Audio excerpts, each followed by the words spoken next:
This, an atom of hydrogen, which is one of the principal elements found in a golf ball, is the simplest of all atoms.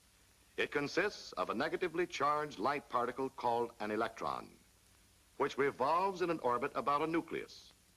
The nucleus of a hydrogen atom is made up of a single particle with a positive electrical charge and is known as a proton. To re-emphasize the submicroscopic nature of our subject, if we could increase the size of the nucleus proton to that of a golf ball, the route of the electron would be about a mile away. Hydrogen is one of the most common elements found in nature. As a gas, it has many uses. One of them is fuel for welders' torches. Scientists have classified and arranged elements according to their atomic structure, and hydrogen, with its single proton, gets first billing. It is assigned the atomic number 1, which refers to the proton. The ability of an element's atoms to form chemical compounds, as hydrogen combined with oxygen to form water, is governed by the atom's electrons. In another form of hydrogen, there's a second particle in the nucleus. It carries no electrical charge, however. In the free natural state, the number of electrons and protons is the same, and the additional uncharged nuclear particle does not affect chemical behavior. We can view it as supercargo, dead weight, a passenger going along just for the ride. It is called a neutron. It gives this form of hydrogen an atomic weight of 2, the sum of the protons and neutrons in the nucleus. Different forms of the same element, with different weights but carrying the same electrical charges and having identical chemical behavior, are known as isotopes. For example, adding this neutron to a standard atom of hydrogen would produce this isotope of hydrogen known as deuterium. This is the hydrogen in heavy water. Adding another neutron produces a third hydrogen isotope called tritium. One rung above hydrogen on the ladder of elements is helium.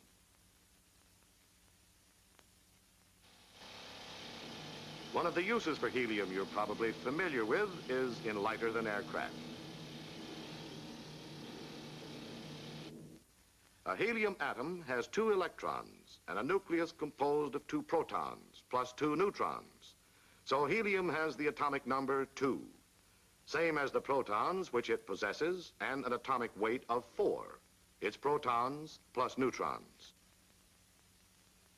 Going up the ladder, we find elements with atoms that become progressively complicated, with more electrons and increased numbers of protons and neutrons in their nuclei. For example, a neutral carbon atom with an atomic number of 6 has 6 electrons. In the nucleus are 6 protons plus 6 neutrons, so the atomic weight is 12. Carbon exists in many forms, high and humble, as diamonds and pencil points.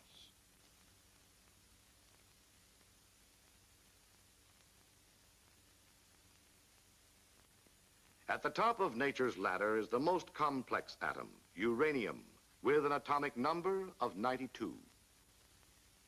Naturally occurring uranium has 3 isotopic forms, with atomic weights of 234, 235, and 238.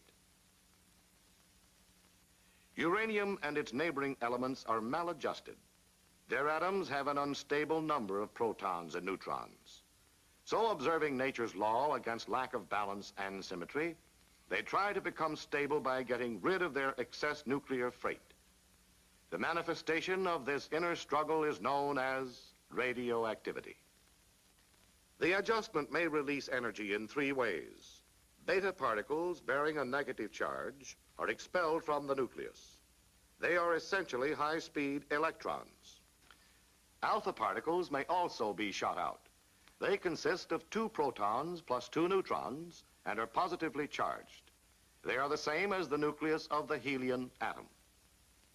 Or the energy may be in the form of gamma rays, electromagnetic radiations like X-rays. Natural radioactivity causes these heavy, unstable elements to decay progressively down the ladder, eventually reaching a stable form of lead. The unit for measuring the rate of such changes or transmutations is the half-life, the time required for 50% of a radioactive material to decay. To illustrate, suppose you had a gallon of whiskey, and each day you drank half the amount in the bottle. The first day you'd drink half a gallon, and the whiskey's half-life would be 1 day. The second day, assuming for the sake of science you'd be able to sit up and take it, you'd knock off 50% of the remainder, or 1 quart. The third day a pint, and so on. But you'd never quite get to the bottom of the bottle. There'd always be a half remaining. The fact that some radioactive matter always remains is not so important as the time required for the half to decay. Half-life varies from isotope to isotope. It takes 4,500,000,000 years for half a hunk of uranium-238 to become thorium-234. The half-life of radium-226 is 1,600 years. That of radon is slightly less than 4 days, while others have half-lives of fractions of a second. So far, we've been watching natural radioactivity.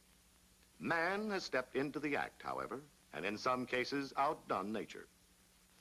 Using as his guns cyclotrons and other accelerators, and employing hydrogen and helium nuclei, neutrons, protons, electrons, and other minute bullets, he has made stable matter unstable, produced radioactive isotopes of many elements.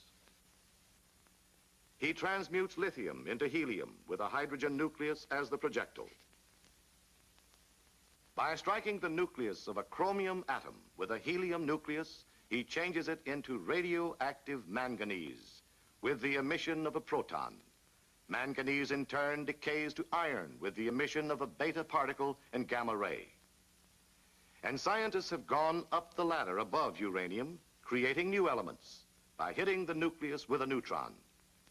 If the neutron sticks, the atomic weight goes to 239, a new artificial uranium isotope. But the nucleus reacts by getting rid of a negatively charged beta particle, thus raising the positive charge of the nucleus by 1 and becoming a new element with the atomic number 93 and called neptunium. Neptunium is a malcontent, and it in turn emits a beta particle turning into element 94, plutonium. Even heavier elements have been developed, but we can stop with plutonium because it's one of the basic ingredients of an atomic explosion. Reel 2, take 1.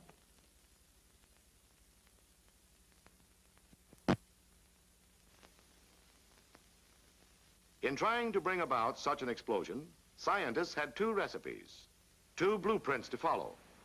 The first called for nuclear fusion. To illustrate, here are 4 hydrogen atoms. If fused, brought together under proper conditions, they form 1 helium atom. But a loss of weight occurs during the process. In other words, the parts are heavier than the whole. Why? Because when the fusion takes place, this extra mass or weight is converted to and released as energy. Energy which might be put to some use. The sun has the key to this combination.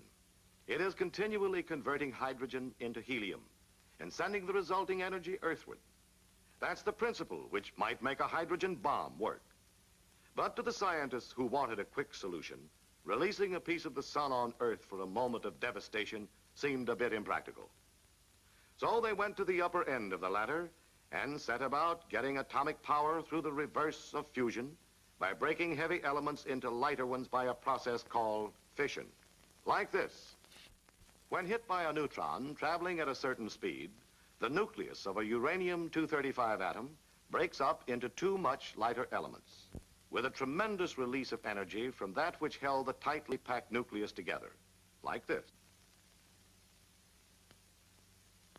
While it seems inconsistent that both building up and breaking down of atoms releases energy, this is only possible at the far ends of our ladder of elements, where fusion produces energy through the combination of the lightest elements and fission splits only the heaviest. The products of fission and fusion tend toward the middle of the latter. In the case of fission, the possibilities seemed immense and workable.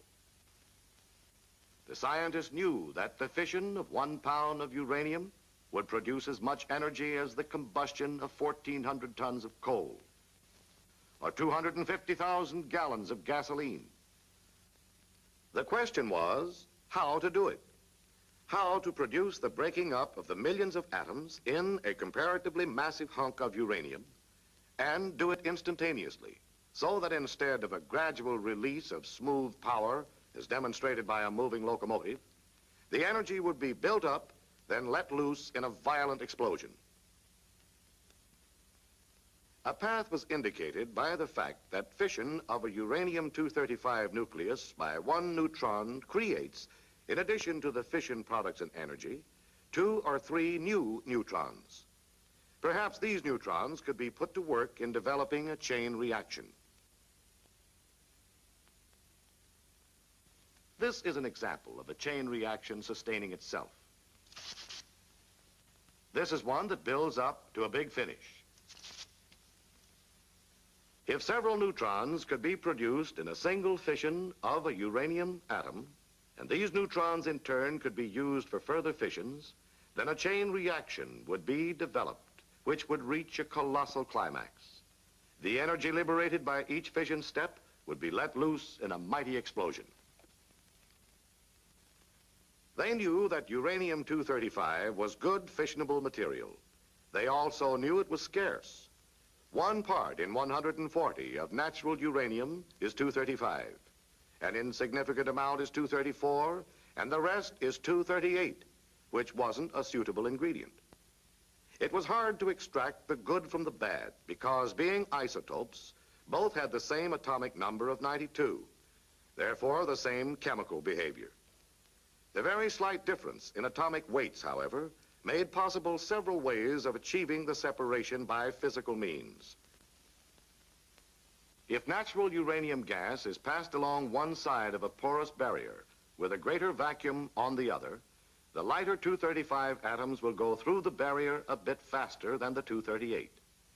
By this process, it is possible to enrich the uranium with the 235 isotope, enrich it enough for fission purposes. The Manhattan Engineer District team of scientists, engineers, industrialists, labor, and military built huge plants to produce the stuff by this and other means. The scientists went further, taking advantage of the fact that uranium-238, instead of fissioning, tends to capture neutrons to ultimately become plutonium. And plutonium is as effective for fissioning as uranium-235. The Manhattan Engineer District team built a plutonium plant at Hanford, Washington. Our bomb builders were nearing the goal. They had the substance. Now for the shape.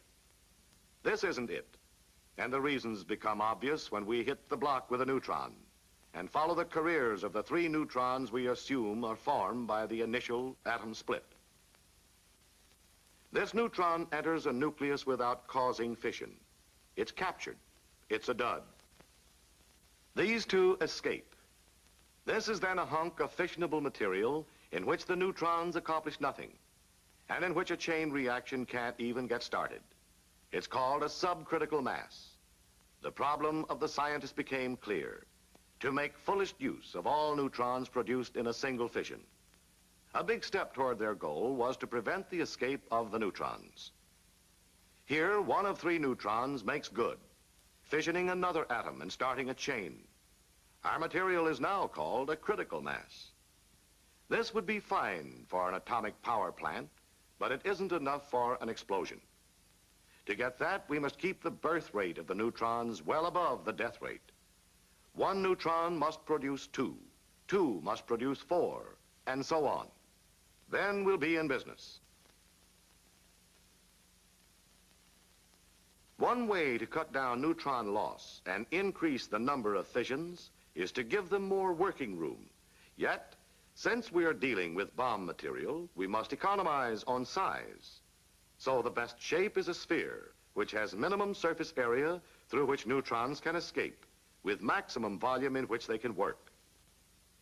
And we can further decrease neutron loss by covering our bomb with a special mirror, which will reflect the neutrons, turn them back into the field of play.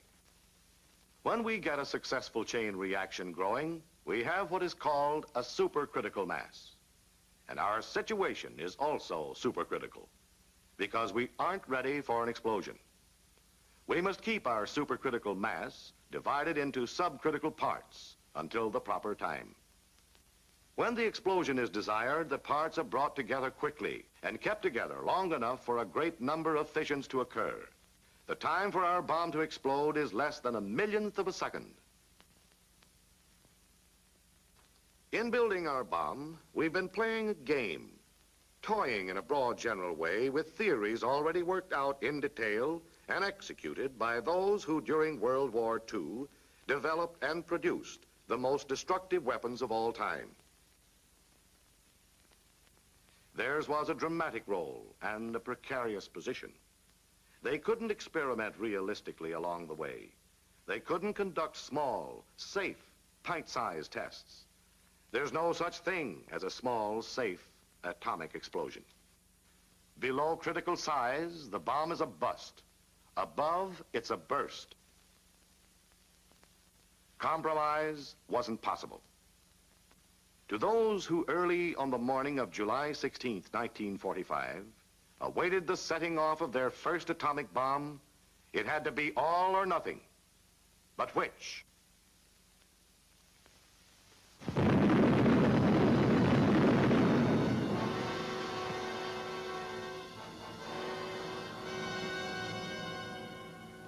The answer left no doubts.